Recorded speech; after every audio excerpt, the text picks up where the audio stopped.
کہتے ایک دن میں جنگل میں شکار کرنے گیا تو کچھ جانور کم نظر آئے، صبح سے لے کر میں گھومنے لگا، عصر کا وقت ہو گیا، کوئی شکار نہ ملا۔ اب میرے دل کے اندر یہ ڈر تھا کہ اگر مغرب مجھے یہی ہو گئی تو مجھے کوئی درندہ کوئی جانور پریشان کرے گا۔ اسی پریشانی کے عالم میں میں دائیں بائیں دیکھ رہا تھا کہ ہرنی کا ایک بچہ مجھے نظر آیا۔ میں نے جھٹ سے وہ ہرنی کا بچہ ہی اٹھا لیا کہ آج یہی شکار کروں گا۔ کہتے میں نے اسے گھوڑے کے آگے رکھا، اپنے آگے گردن کی جانب، اور میں نے گھوڑے کی لگامیں تیزی سے گھمائی کہ سر پٹ گھوڑا دوڑایا تاکہ مغرب سے قبل میں شہر میں پہنچ جاؤں، یہ جنگل کا علاقہ گزر جائے۔ کہتے ہیں میں بڑی گرمی تھی، بڑی پیاس لگی، پر پانی نہ پیا نہ گھوڑے کو پلایا، سر پٹ دوڑایا اس ڈر سے کہ کہیں ایسا نہ ہو کہ میں جنگل میں مجھے شام ہو جائے۔ کہتے ہیں جب میں شہر سے باہر پہنچ گیا تو مغرب کا وقت بھی شروع ہو گیا۔ کہتے ہیں ابھی میں پہنچا ہی تھا، میں نے وہاں گھوڑے کو روکا، خود بھی پانی پیا، جانور کو بھی پلایا۔ کہتے ہیں ذرا میں نے آنکھ اٹھا کے دیکھا تو جس ہرنی کا میں بچہ لایا تھا وہ بھی دوڑتی ہوئی میرے پیچھے آ گئی۔ کہتے ہیں وہ پیچھے میرے کھڑی ہے، پتہ نہیں کہاں سے بیچاری دوڑی، میرا تو گھوڑا تھا اور میں نے تو سانس بھی نہیں لیا۔ 1.5 گھنٹہ 2 گھنٹے میں بھگاتا لایا اس جلدی میں کہ باہر آنا ہے۔ کہتے ہیں پلٹ کے دیکھا تو اس کی سانس پھولی ہوئی ہرنی کی اور للچائی نظروں سے مجھے دیکھ رہی ہے۔ دل کے ایک کونے سے آواز آئی کہ آج تو 2 شکار ہو گئے۔ بچہ تو پکڑا ہی، اس کی ماں کو بھی قابو کرتا ہوں تاکہ ڈبل شکار آئے گا۔ کہتے ہیں پھر اندر سے میرا درد بولا، اندر سے میرا رحم بولا، ایک ماں اپنا بچہ لینے آئی ہے اور اس طرح تو اسے تکلیف نہیں دی جا سکتی کہ اسے بلیک میل کر کے ماں کو بھی رکھ لیا جائے۔ کہتے ہیں جب میں نے اس ہرنی کی طرف دیکھا تو اس کی نظروں میں سوال تھا، اس کی نظروں کے اندر سوال تھا، کچھ مانگ رہی تھی۔ کہتے ہیں میں نے اس بچے کی پشت پر ہاتھ پھیرا، پھر میں نے بچہ چھوڑ دیا۔ کہتے ہیں اس نے پہلے بچے کو بازوؤں میں لیا، پھر اپنی زبان سے اپنا بچہ چاٹنے لگی۔ کہتے ہیں پھر وہ جب جنگل کی طرف جانے لگی تو ایک دفعہ اس نے میری طرف دیکھا، دوسری دفعہ اس نے آسمان کی طرف دیکھا۔ زندگی میں مجھے اتنا سکون کبھی نہیں آیا تھا جتنا آج آیا۔ کہتے میں گھر گیا، عشاء کی نماز پڑھی، باوضو میں بستر پہ لیٹ گیا، لوگوں میرے نصیب دیکھو، مجھے مدینے والے محبوب کا دیدار نصیب ہوا۔ رسول کریم علیہ السلام میری خواب میں آئے، میں رونے لگا، گھر مہک اٹھا، پھول کھلنے لگے، خوشبوئیں بکھرنے لگی۔ کہتے ہیں محبوب کریم تشریف لائے، اور کیا خوبصورت جملہ ہے، اگر تجھے بادشاہ بنا دیا جائے تو انسانوں کے ساتھ بھی اسی طرح رحم کرے گا نا جس طرح آج ہرنی کے ساتھ کیا ہے۔ اگر تجھے بادشاہ بنایا جائے تو رویہ یہی رکھے گا یا بدل جائے گا؟ کہتا میں رو پڑا، میں نے کہا یا رسول اللہ میں تو غلام بننے کے بھی قابل نہیں، تو بادشاہ کیسے بنوں گا؟ فرمایا تیری آج کی ادا بڑی پسند آئی ہے، عرش کے مالک نے تجھے بادشاہ بنانے کا فیصلہ کر لیا، تیری یہ ادا بڑی بھائی ہے، بڑی پسند آئی۔ فرماتے ایک ہرنی کے بچے پہ رحم کھایا تھا، رب کریم نے مجھے بادشاہی عطا فرما دی۔ ہم نہ سیاست سے بادشاہی لینا چاہتے، سیاستدانوں کے اپنی جیب سے اشتہار چھپوا کے بادشاہی لینا چاہتے، ڈیرا بنا کے بادشاہی لینا، نہ بادشاہی تو رحم کرنے سے نہیں تھی، بادشاہی تو شفقت کرنے سے نہیں تھی، بادشاہیاں تو اللہ کی مخلوق سے پیار کرنے سے نہیں تھی۔ وہ شخص کہتا ہے کہ میرا ظرف یہ تھا کہ 4-5 دینار ملیں گے، تو امام حسین فرمانے لگے تھوڑی دیر بیٹھ جا، رزق آ رہا ہے۔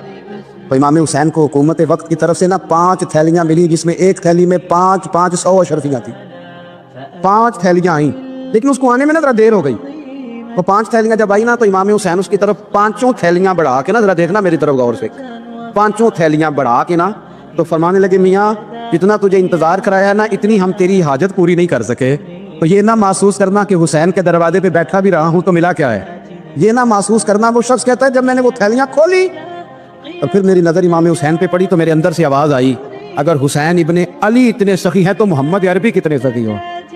اگر یہ معیار ان کا ہے، ان کا یہ معیار ہے، اور خود بھیک دیں خود ہی کہیں منگتے کا بھلا ہو، خود کہنے لگے جتنا انتظار کرایا اتنی تیری مدد کر سکے، یہ سخاوت کا معیار تھا، یہ طریقہ تھا۔ ایک دفعہ سیدنا امام حسین رضی اللہ تعالیٰ عنہ کے گھر کے اندر نا 5000 دینار آئے، مسجد میں تھے، آپ کو 5000 دینار ملے، تو امام زین العابدین کہتے ہیں کہ مسجد سے لے کر گھر آنے تک امام حسین نے 5 کے 5000 اللہ کے رستے میں خیرات کر دی۔ فرماتے میں نے کہا ابا جی 5 دینار کی گھر میں ضرورت تھی، مالاں والے سخی نہیں ہوندے تے سخیاں کول مال نہیں ہوندا، ایتھے اوتھے دوویں جہانی سخی کنگال نہیں ہوندا۔ کہا ابا جی 5 دینار کی گھر میں ضرورت تھی، تو کہتے ہیں مجھے فرمانے لگے بیٹا یہ جن کو میں نے دیا ہے نا یہ گھر کے لیے ہی دیا ہے، یہ گھر کے لیے ہی دیا ہے، جن کو دیا ہے تمہارا کیا خیال ہے یہ باہر خرچ ہوا ہے؟ یہ گھر کے لیے ہی ہے، اس لیے کہ جب انسان دوسروں پر شفقت کرتا ہے تو اللہ اس کے گھر پہ رحمت فرماتا ہے۔ امام حسین کے مزاج میں پہلی بات میں نے ذوق عبادت کی عرض کی، دوسری بات عرض کر رہا ہوں کہ صحابہ حضرت اسامہ بن زید بڑے پیارے ہیں میرے نبی کریم کے، بڑے پیارے۔ حضرت اسامہ بن زید کے بارے میں سیدہ عائشہ صدیقہ فرماتی ہیں ان کے ناک سے اگر ریت نکلتی تھی تو اللہ کے رسول اپنے دست مبارک سے صاف کر دیتے تھے، اور سرکار فرماتے تھے کہ اگر اسامہ لڑکی ہوتا نا، ان کے غلام کے بیٹے تھے حضرت زید بن عال، اگر یہ لڑکی ہوتا میں اسے زیور پہناتا۔ بڑے پیارے تھے، لیکن جب ان کا آخری وقت آیا نا تو 60,000 دینار کا قرضہ تھا، رشتہ داروں سے کہا، دوستوں سے کہا، یاروں سے کہا اور قرض ادا نہیں ہو رہا تھا. حضرت اسامہ بن زید کہتے ہیں بڑا پریشان تھا. جب حد ہو گئی نا تو حضرت اسامہ بن زید فرمانے لگے جاؤ کوئی حسین ابن علی کو خبر کرو, ان سے کہو میں نا غلام ہوں آپ کے نانا کا, مقروض دنیا سے چلا گیا تو کیا بنے گا. امام حسین کو خبر ملی تو دوڑے آئے. لاجپال اس پیر کو نہیں کہتے کہ تگڑا نذرانہ لے کے تو ماتھا چوم لے, لاجپال تو اس کو کہتے ہیں کہ جب ضرورت پڑے تو وہ سر پہ موجود ہو. حضرت سیدنا امام حسین تشریف لائے تو جناب اسامہ بن زید رو پڑے, کہنے لگے حضور میں نے نا غلامی کی ہے آپ کے نانا کی, اور اس غلامی پہ ناز ہے. اب 60,000 دینار کا قرضہ لے کے دنیا سے جاؤں گا تو میری قبر پہ بوجھ رہے گا. امام حسین خادم کو بھی کہہ سکتے تھے جاؤ گھر پیسے پڑے ہیں لے آؤ, امام حسین خود گئے چادر روڑ کے تو اس کی اوٹ میں بکل میں 60,000 دینار چھپا کے لائے اور جناب اسامہ بن زید کے سامنے رکھ کے کہنے لگے اسامہ یار پیسے رات کو ہی آئے تھے, میں سوچ رہا تھا مجھے تو ضرورت نہیں, اللہ نے کس کا نصیب میرے گھر میں بھیج دیا, مجھے تو حاجت ہی نہیں تھی, اب پتہ چلا پیسے تیرے تھے, اللہ نے حسین کی ڈیوٹی لگائی ہے کہ جا کے دے آ. حضرت اسامہ بن زید رو پڑے, فرمانے لگے اللہ آپ کو بہترین صلہ عطا فرمائے. امام بڑا ہی پیار کرتے, گھوڑے پہ جا رہے تھے, کچھ فقیر غریب لوگ بیٹھ کے روٹی کھا رہے تھے, کھا رہے تھے سڑک کے کنارے. تو امام زین العابدین فرماتے ہیں کہ جب امام حسین گزرے تو انہوں نے آواز دی حضور دل کرتا ہے ہمارے ساتھ بیٹھ کے روٹی کھائیں. کائنات کے مالک و مختار کے نواسے اور دنیا کے سب سے بڑے شہزادے گھوڑے سے اترے اور غریبوں کے ساتھ سڑک پہ بیٹھ گئے, روٹی کھانے لگے اور دیر تک کھاتے رہے. اور جب فارغ ہو گئے تو فرمانے لگے کھانے کی ضرورت بھی نہیں تھی, حاجت بھی نہیں تھی, پر تم نے آواز دی تو دل رکھنے کو بیٹھ گیا تھا, اگر اجازت دے تو چلا جاؤں. یہ مزاج تھا, یہ طبیعت تھی. آپ کے ایک بھائی ہیں چھوٹے, حضرت محمد بن حنفیہ نام ہے, حضرت مولا علی شیر خدا رضی اللہ تعالیٰ عنہ کی دوسری بیوی سے. ایک دن حضرت امام حسین ان کے گھر میں بیٹھے تھے تو کسی بات میں نا اختلاف رائے ہو گیا, تو امام علی مقام ناراض ہو گئے, فرمایا آج کے بعد تیرے گھر نہیں آؤں گا. رومال اٹھایا چلے گئے. لوگوں نے حضرت محمد بن حنفیہ رضی اللہ تعالیٰ عنہ سے کہا حسین تو ناراض ہو گئے, کبھی نہیں آئیں گے. آپ فرمانے لگے بھائی تمہارا ہے کہ میرا؟ جی بھائی تو آپ کے ہیں. فرمایا اگر کہو تو چند منٹوں میں حسین واپس آئے. جناب ناراضگی ہو گئی ہے. فرمایا ناراضگی ہوئی ہے پر میں اس کے دل کی نرمی کو تو جانتا ہوں, اس کے مزاج کے اندر جو محبت ہے اس سے تو ابھی آئے. کہا جناب وہ کیسے؟ فرمانے لگے دیکھنا ذرا. تو امام حسین نے خط لکھا, حضرت محمد بن حنفیہ نے رکا لکھا, کہنے لگے حسین میرے باپ کا نام بھی علی ہے اور آپ کے باپ کا نام بھی علی ہے, پر ایک فضیلت ایسی ہے جس میں میں آپ کا مقابلہ نہیں کر سکتا, وہ یہ ہے کہ آپ سیدہ فاطمہ الزہرا کے لال ہیں, آپ محمد مصطفیٰ علیہ السلام کے نواسے ہیں. کہنے لگے بھائی جان آپ نے نانا جان کی وہ حدیث تو سنی ہوگی کہ دو لوگ ناراض ہو جائیں تو جو صلح پہلے کرے جنت میں پہلے جائے گا. فرمانے لگے دل میرا کر رہا تھا کہ پہلے صلح کر لوں, لیکن پھر بڑے بھائی کو پشت کروں گا جنت میں جاتے ہوئے, یہ بھی تو بے ادبی ہے نا. اب خط میں نے لکھ دیا ہے, آپ کا جو ارادہ ہو. امام حسین نے خط پڑھا تو آنکھوں میں آنسو آ گئے, پھر سے رومال اٹھایا. بچے پوچھنے لگے کہاں جا رہے؟ کہا بھائی کے گھر جا رہا. کہا آپ تو ناراض تھے. فرمایا تھا ناراض پر ہے تو میرا بھائی نا. ہو گئی بات ختم. بڑی دل میں نرمی, طبیعت میں سوز, لہجے میں گداز. حضرت امیر معاویہ رضی اللہ تعالیٰ عنہ نے ایک شخص کو بھیجا مدینہ منورہ شام سے, تو اس نے کہا میں نے امام حسین سے ملنا ہے, تعارف کیا ہے؟ جناب امیر معاویہ فرمانے لگے مسجد نبوی میں جانا جس کے گرد لوگ سب سے زیادہ ادب سے بیٹھے ہوں اور جس کی باتیں سب سے زیادہ میٹھی ہوں اور جس کی نظریں سب سے زیادہ جھکی ہوں اور جس کے چہرے پر تمہیں سب سے زیادہ وقار نظر آئے وہی علی کے بیٹے حسین ہوں گے. جو سب سے زیادہ تمہیں وہاں ماحول کے اندر جو شخص نظر آئے پوچھنے کی ضرورت نہیں پڑے گی. وہ شخص کہتا میں مدینے آیا تو میں نے واقعی ایک شخص کو دیکھا, شہد کے گرد مکھیوں کا اتنا ہجوم نہیں ہوتا جتنا امام حسین کے گرد رسول اللہ کے غلاموں کا ہجوم تھا, لیکن نظریں جھکی ہوئی, باتیں میٹھی, لہجہ گداز, لفظوں میں رانائی. اور لوگ کئی باتیں پوچھتے تو علی کے صاحبزادے ایک کا جملہ بولتے تو لگتا یہ کہ وہ جملہ سیدھا دل میں اترتا چلا جاتا ہے. امام علی مقام کے کردار میں نہ کچھ باتیں بڑی زیادہ تھیں, بہت زیادہ تھیں, بڑا حسن تھا. ایک بات تو یہ تھی امام حسین رضی اللہ تعالیٰ عنہ کا علم و فضل بڑا کمال کا تھا. ایک دفعہ صحابہ میں مسئلہ بن گیا کہ بچہ پیدا ہوتا ہے تو اس کا وظیفہ کیسے لگانا ہے. امام حسین کا علم و فضل بتا رہا ہوں, علم و فضل. تو بات بڑی پیچیدہ ہو گئی. حضرت عبداللہ ابن زبیر کے پاس لوگ آئے, کہنے لگے کہ آپ بڑے صاحب علم و فضل ہیں, آپ نے حضور علیہ الصلوۃ والسلام کے ساتھ وقت گزارا ہے, تو مسئلے کو حل کریں کہ بچہ پیدا ہونے کے بعد حکومت اگر وظیفہ لگائے گی تو کب لگائے گی. جب بحث طول پکڑ گئی, مسئلہ حل نہیں ہوتا تھا, تو حضرت عبداللہ ابن زبیر کہنے لگے ہم سے نہیں حل ہوگا. ایک بندہ ہے جس کے سینے میں رسول اللہ صلی اللہ تعالیٰ علیہ وسلم کے نور نبوت کا فیضان ہے, وہ یہ مسئلہ حل کریں گے. تو کہا وہ کون سے؟ آپ فرمانے لگے جب ہم سے مسائل حل نہیں ہوتے تو ہم ان کے علم سے فائدہ اٹھاتے ہیں. کہا کون ہے؟ کہا جناب امام حسین. تو لوگ حضرت امام حسین کے پاس گئے کہ حضرت یہ ایک مسئلہ الجھ گیا ہے کہ بچہ پیدا ہو تو وظیفہ کب لگانا ہے. فرمایا الجھنے والی بات ہی کوئی نہیں, پیدا ہونے کے بعد جب وہ پہلی دفعہ آواز نکالے تو اس کا وظیفہ لگا دو. اس کا مطلب یہ ہے کہ وہ دنیا میں آ گیا ہے, اس نے اپنے آنے کا اظہار کر دیا ہے, اعلان کر دیا ہے, اب اس کا وظیفہ لگا دو. تو اس پر پھر صحابہ کا اتفاق ہو گیا. امام حسین کے علم سے, فضل سے لوگ فیض اٹھاتے. حضرت سیدنا امام حسین کی شہادت کے بعد حضرت عبداللہ ابن زبیر رضی اللہ تعالیٰ عنہ نے قاتلان حسین سے خطاب کیا اور فرمانے لگے, اللہ کی قسم تم نے اس شخص کو شہید کیا ہے جو راتوں کو لمبے لمبے قیام کرتا تھا, اور تم نے اس شخص کو شہید کیا ہے جس سے میں دن میں جب بھی ملتا تھا تو وہ روزے سے ہوتا تھا. تم نے اس شخص کو شہید کیا جو قائم اللیل تھا, صائم الدہر تھا, اس شخص کو تم نے شہید کیا. آپ کو پتہ ہے میدان کربلا میں جب 9 محرم کو ابن سعد نے امام حسین سے کہا کہ جنگ کرو اگر یزید کی بیعت نہیں کرنی, تو امام حسین نے فرمایا ایک رات کی مہلت دے دو, ایک رات کی مہلت دے دو.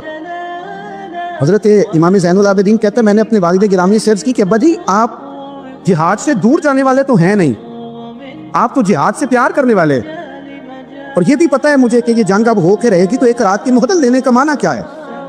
بھائی کل بھی لڑنا ہے اور رات بھی لڑنا ہے, تو ابا جی ایک رات کی مہلت. تو سیدنا امام حسین رضی اللہ تعالیٰ عنہ فرمانے لگے, بیٹا رات کی مہلت اس لیے لی ہے کہ میں آج رات کھل کے اپنے رب کی عبادت کر لوں, میں استغفار کر لوں, میں لمبے سجدے کروں. اور کہا زین العابدین تو جانتا ہے نا کہ مجھے نماز سے, تلاوت سے, دعا سے اور استغفار سے بڑا پیار ہے. رسول کریم علیہ السلام نے فرمایا, جامع ترمذی میں موجود ہے, فرمایا میں جا رہا ہوں پر تمہیں 2 بڑی بھاری بڑی وزنی چیزیں دے کے جا رہا ہوں. صحیح 6 کی روایت, 2 وزنی چیزیں تمہارے بیچ چھوڑ کے جا رہا ہوں, اگر ان کو تھام کے رہو گے تو کبھی گمراہی تمہارے پاس نہیں آئے گی. یا رسول اللہ وہ کون کون سی؟ فرمایا ایک اللہ کی کتاب دے کے جا رہا ہوں اور دوسرا اپنا خاندان دے کے جا رہا ہوں. اگر اہل بیت نبوت کو تھامے رہو گے, ہمارے بزرگوں نے لکھا ہے کہ یہ جو حضور نے کتاب اللہ اور پھر اپنی اہل بیت کا تذکرہ فرمایا, تو اس کا مطلب یہ ہے کہ تھیوری دیکھنی ہوئی تو قرآن دیکھنا, اور پریکٹیکل دیکھنا ہوا تو علی اور فاطمہ کو دیکھنا, حسن اور حسین کو دیکھنا, ان کو دیکھنا. نبی کریم علیہ السلام کے اہل بیت منارہ نور ہیں, ان کی محبت, ان کا پیار کیوں بھلا؟ اس لیے کہ یہ وہ خوبصورت لوگ ہیں جن کو خود میرے نبی پاک نے تراشا ہے. ان کی سیرت میں جتنے رنگ ہیں وہ رسول کریم نے خود بھرے, ان کی ایک ایک بات کا خیال نبی پاک نے رکھا ہے. حضور نے از خود انہیں اپنی صحبت عطا کی ہے. زیادہ دور نہیں تھا سیدہ فاطمہ کا گھر, مسجد نبوی کے ساتھ تھا. اللہ کے رسول دن میں 2 دفعہ جایا کرتے تھے, پھر بھی کبھی کبھی فرماتے فاطمہ میرا دل کرتا ہے آج میں رات تیرے گھر میں قیام کروں. تو سیدہ فاطمہ زہرا فرماتی ہیں کہ آمنہ کے لال اس طرح بھی میرے گھر میں قیام کرتے تھے کہ حضور چارپائی پہ لیٹتے تھے تو ایک کندھے پہ امام حسن کا سر ہوتا تھا اور دوسرے پہ امام حسین کا سر اقدس ہوتا تھا. اور فرماتی ہیں رات کو کبھی حسنین کریمین دودھ مانگتے تو میں اٹھتی دودھ دینے کے لیے, تو حضور فرماتے لیٹ جاؤ آج میرے ساتھ سوئے ہیں تو دودھ بھی میں ہی پلاؤں گا. تو محبوب اٹھتے ان کے لیے دودھ لاتے برتن سے نکال کے. حضور نے انہیں وقت دیا اور پھر ان کی چھوٹی چھوٹی چیزوں کا خیال رکھا. صحیح بخاری میں موجود ہے.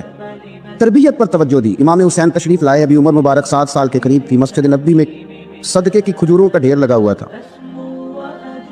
چھوٹا بچہ جو ہوتا ہے نابالغ, اس پر شریعت کے احکامات نہیں آتے. صدقے کی کھجوروں کا ڈھیر تھا مسجد نبوی میں. یہ تربیت ہے, یہ ٹریننگ ہے جو اللہ کے محبوب نے خود انہیں عطا فرمائی. صدقے کی کھجوروں کا ڈھیر تھا. امام حسین حضور کے ساتھ آئے تو امام علی مقام نے ایک کھجور اٹھا کے منہ میں رکھ لی. شارحین نے لکھا ہے لگتا یہ ہے کہ کئی دنوں کی بھوک تھی, کیونکہ یہ فاقہ اہل بیت کا بڑا محبوب ہے. مجبور نہیں تھے, وہ تو خزانوں کے مالک تھے, پر غریبوں سے محبت کی وجہ سے فاقے کیا کرتے تھے. یہ ان کی پسند ہے فاقہ کرنا. تو ایک کھجور امام علی مقام نے رکھ لی تو اللہ کے رسول نے گلے میں انگلی ڈال کے نکال دی اور فرمایا حسین یہ صدقہ ہے, یہ میری اہل بیت کے لیے درست نہیں ہے. حضور نے خود تربیت کی. اور پھر سیدہ فاطمہ الزہرا نے اپنے بچوں کو تراشا, ان پر محنت کی. میں اکثر گزارش کرتا ہوں دوستوں سے, میں کہتا ہوں کربلا کا واقعہ کوئی حادثاتی نہیں ہے, اس کے پیچھے پوری ایک لاجک ہے, اس کے پیچھے پورا ایک فلسفہ ہے. ایسے ہی کوئی آدمی 3 دن بھوکا پیاسا رہ سکتا ہے. کسی آدمی کو صبح اس نے کھانا کھایا اور شام تک کھانا نہ ملے تو ٹانگیں کانپتی ہیں. رمضان المبارک میں عبادت کی نیت سے روزہ رکھنے والے بھی شام کو بڑے پریشان ہو جاتے ہیں, اور مسلسل 3 دن کھانا نہ کھایا جائے اور پانی نہ پیا جائے, اور حال یہ ہے کہ وہی آدمی تلوار لے کے میدان میں نکلے اور اس کی حالت یہ ہو کہ لوگ اس کے آگے دوڑنا شروع کر دیں. ہزاروں کی فوجیں تاب نہ لا سکے. علی کا گھر بھی وہ گھر ہے کہ جس گھر کا ہر ایک بچہ جسے دیکھو وہی شیر خدا معلوم ہوتا ہے. یہ کوئی آسان ہے, اس کے پیچھے پوری اس کے پیچھے فلسفہ ہے. امام راضی کی تفسیر کبیر دیکھیے گا.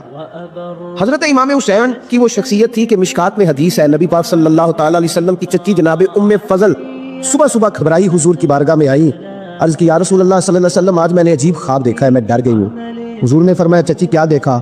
عرض کی حضور میں نے دیکھا ہے کہ آپ کے وجود کا گوشت کا ایک ٹکڑا کٹ کے میری جھولی میں آ گیا. حضور یہ کیا ہے؟ تو محبوب خواب سن کے مسکرائے, فرمایا چچی یہ پریشانی والا خواب نہیں, یہ تو خوشی والا خواب ہے. اللہ فاطمہ کو بیٹا عطا کرے گا اور وہ تیری گود میں کھیلا کرے گا. چونکہ وہ میرے وجود کا ٹکڑا ہوگا لہذا خواہ تجھے یہ آئی ہے. تو امام حسین پیدا ہو گئے. امام حسن کی عمر ابھی 11 مہینے. تو نبی پاک نے امام حسین کو جناب ام فضل اپنی چچی کی گود میں دے دیا کہ فاطمہ کے لیے دونوں بچے سنبھالنا مشکل ہوگا. وہ خواب اس طرح پوری ہوئی. امام حسین سے حضور نے بڑا پیار کیا, بڑی محبت فرمائی نبی پاک سے. کچھ حدیثیں میں نے جمعہ میں عرض کی تھی. حضرت ابو ہریرہ رضی اللہ تعالیٰ عنہ کہتے ہیں یہ واحد بچہ تھا حضور کے گھرانے کا کہ میں نے دیکھا کہ نبی پاک صلی اللہ علیہ وسلم بیٹھے تھے تو یہ حضور سے کہہ رہے ہیں نبی پاک سے کہ نانا جی اٹھ کے کھڑے ہو. کہتے حضور کھڑے ہو گئے تو کہنے لگے میں نے آپ کے برابر جانا ہے. بچے جو مرضی ضد کر لیتے ہیں نا. قد چھوٹا تھا, عمر 7.5 سال تھی. کہنے لگے نانا میں نے برابر جانا ہے. تو نبی پاک صلی اللہ علیہ وسلم نے ہاتھ پکڑ لیے, فرمایا چل پھر ہو جا برابر. تو حضرت ابو ہریرہ کہتے ہیں انہوں نے حضور نے ہاتھ پکڑے, اوپر کھینچا تو امام حسین نے پہلے اپنے پیر حضور کے گھٹنوں پہ رکھے, پھر نبی پاک کے سینے پہ رکھے, اور جب ان کا قد سر تھوڑا سا حضور سے اونچا ہو گیا تو محبوب فرمانے لگے چل بس کر, تو نے تو کہا تھا آپ کے برابر ہونا ہے, تو اوپر نکل گیا ہے, چل بس کر. فرماتے پھر امام حسین نے زبان باہر نکالی تو محبوب ان کی زبان چوسنے لگے, پھر ساتھ لٹا لیا اور انہیں سونگنے لگے. تو میں نے عرض کی حضور آپ حسین کو سونگتے کیوں ہے؟ تو فرمایا ابو ہریرہ مجھے حسین کے وجود سے جنت کی خوشبو آتی ہے, مجھے حسین کے وجود سے جنت کی. ایک دن حضور گزر رہے تھے. اصل اس طرح تھا کہ یہ نبی پاک کا حجرہ تھا.